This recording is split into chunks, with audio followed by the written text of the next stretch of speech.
Parlementariër Sham Binda van de VHP spraken wij over het occupatieprobleem te Paramaribo Noord.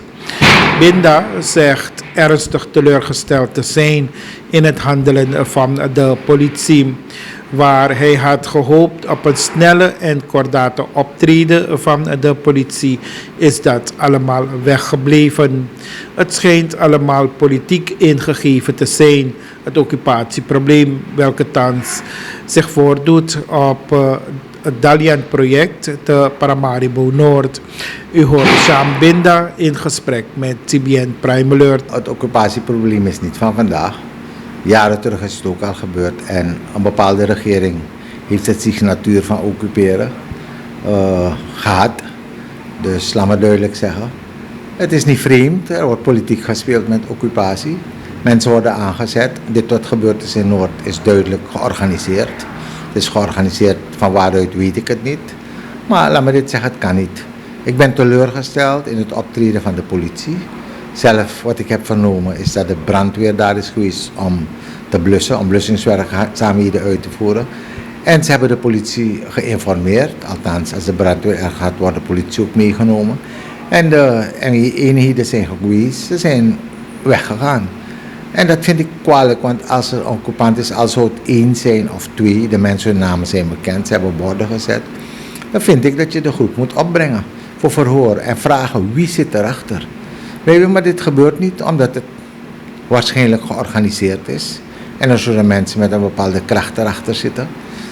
Maar er wordt politiek met deze zaken gespeeld. Ik vind het jammer, laat me dit zeggen. Er wordt politiek gespeeld. En dat kan niet zo zijn. Je kan mensen niet gaan aanzetten om plaatsen te occuperen, voor wat voor reden dan ook. Het zijn eigendommen van anderen. Het zou een grap zijn als morgen het niet bestraft zou zijn, occuperen of men zou niet optreden. Maar dan ben ik bang dat hier ons onafhankelijkheidsplein morgen volgt. Dat er mensen met tenten hier neersteken. Dat was in het verleden gebeurd, weet u nog. Dat daklozen hier waren ook met tenten. En het mag niet gebeuren. We zijn een rechtsstaat, we moeten ons houden aan de regels. Er zijn wetten en regels. Iedereen heeft het moeilijk. Maar dat betekent niet dat je andere mensen hun bezit tot jouw eigen gaat maken. Het kan niet. Met een bordje plaatsen. Ik bedoel, nee, dan zijn we in een staat is zuiver anarchie. Je kan niet zo doorgaan. Mensen kunnen niet zelf hun wetten maken en hun regels. Maar dan is niemand zijn veiligheid eigenlijk gegarandeerd. En het ergste wat ik vind als ondernemer is, met dit soort beelden schrik je investeerders af. Mensen gaan bang zijn om te komen investeren. Ze gaan denken, wat voor land is dat? Is mijn investering wel gewaarborgd? Ga ik mijn zaken kunnen beschermen? Wat gebeurt er? Er zijn ook in het verleden zaken gebeurd hoor. Branden gesticht bij bedrijven. Ik weet een productiebedrijf in staal.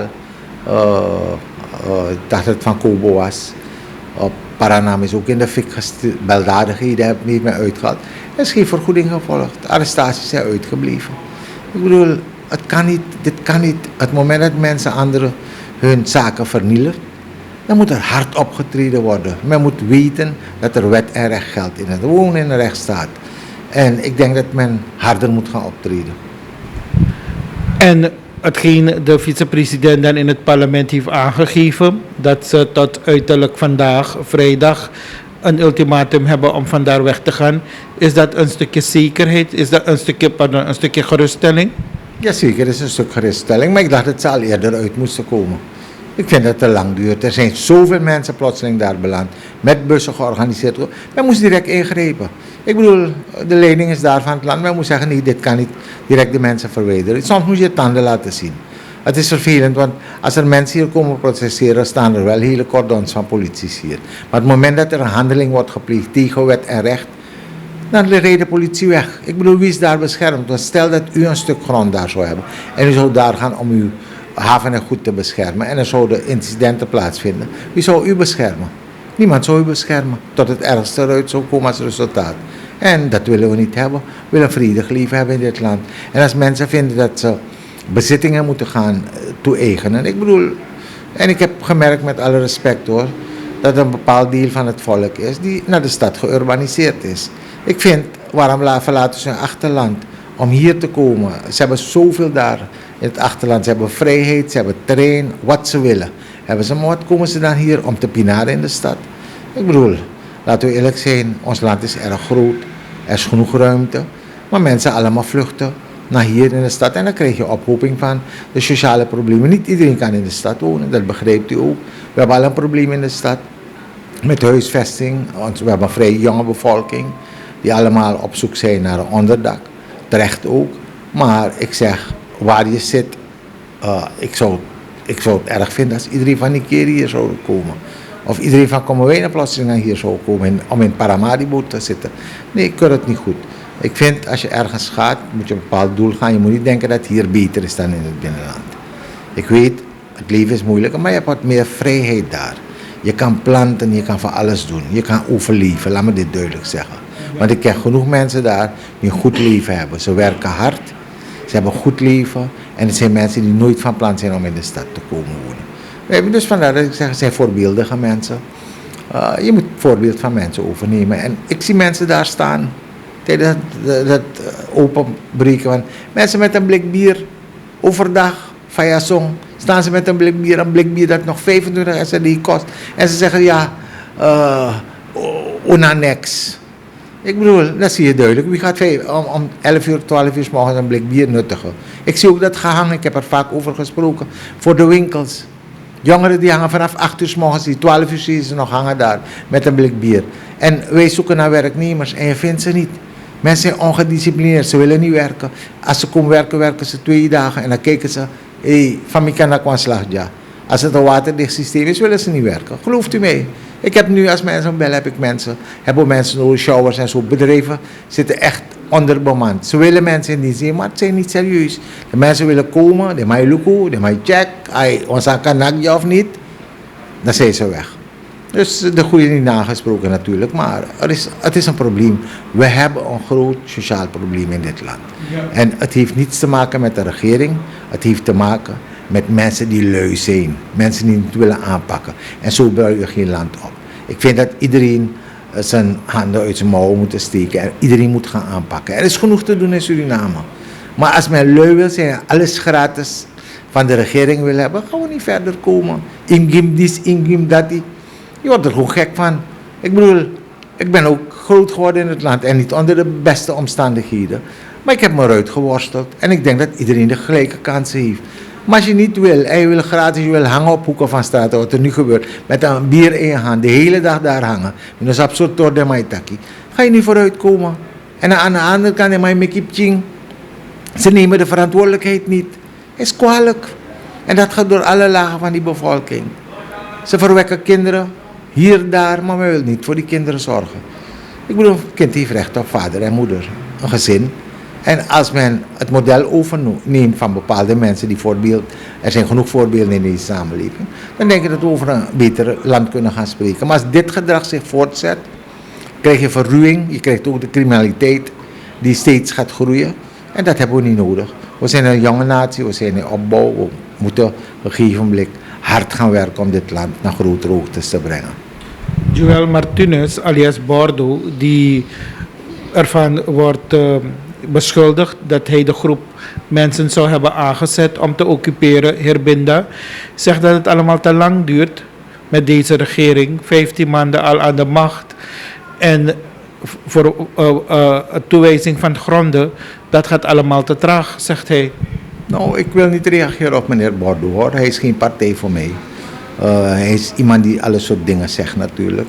Hij heeft zijn eigen mening, maar ik wil niet reageren op dingen wat hij zegt.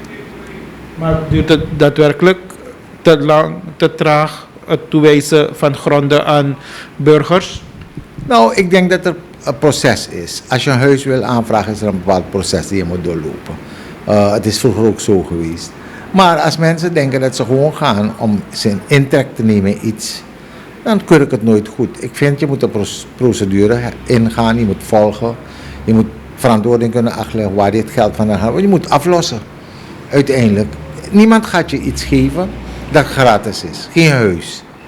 Dus ik zeg, men moet afstappen van denken het is gratis. Je moet gaan, je moet je verantwoordelijkheid kennen. Maar hebben mensen die niet werken, willen huis hebben. Ik bedoel, wat ga je kunnen doen? Al geef ik je een terrein, er zijn zoveel terreinen ook uitgegeven in het verleden. Hoeveel is er bijgebouwd? Er zijn mensen, als je ze vraagt, luister nou, ik geef je een stuk terrein. Ze kunnen niet eens een plank kopen. Laat staan iets bouwen. En u begrijpt, je bent in een bepaalde buurt en de buurt trekt zich op aan de rest. Als er mooie huizen komen, gaat iedereen werken aan zijn huizen. Maar je kan nooit een buurt hebben waarbij huizen gebouwd worden en dan krijg je een paar krotten ertussen.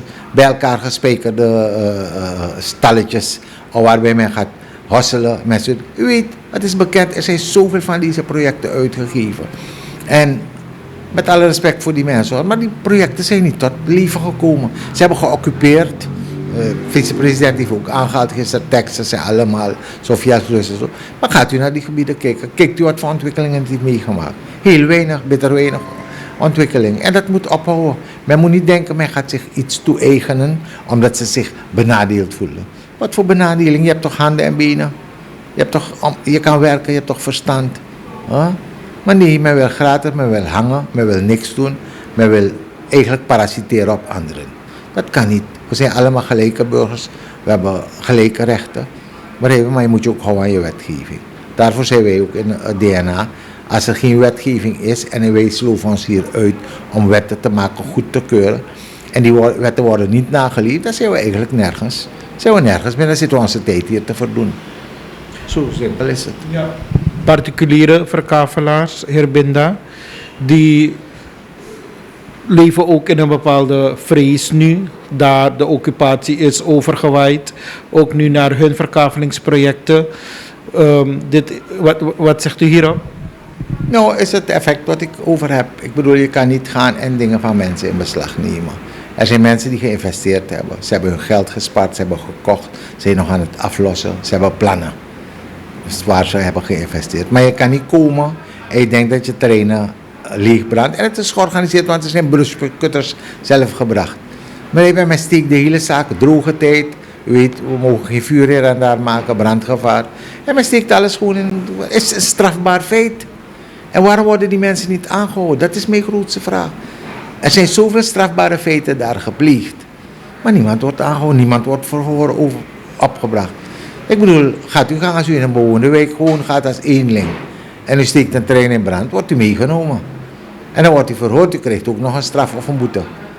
Maar dit gebeurt hier niet. Dus ik zeg, er wordt politiek gespeeld met deze zaak.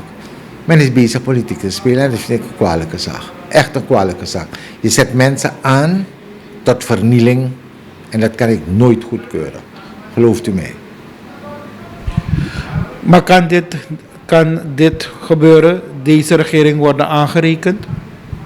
Nou, de regering heeft de leiding van het land. En ik zeg altijd, als de regering niet te snel opschiet met het oplossen van dit soort problemen, ja, dan komt het op hun bord. Zo simpel is het. Als men het toestaat dat mensen zoveel tijd krijgen om daar vernielingen aan te brengen, ja, dan komt het op hun bord. Zij hebben de leiding. Zij zijn de uitvoerende macht. En het mag nooit zo ver komen. Zaken die tegen wet en recht zijn, moet je direct aanpakken. Direct aanpakken. Men moet zien dat je met een serieuze regering deelt. Mensen moeten respect hebben voor de regering. Maar als de regering niet snel optreedt en andere mensen hun properties, hun eigendommen komen in gevaar, ja, dan is het een minpunt voor de regering.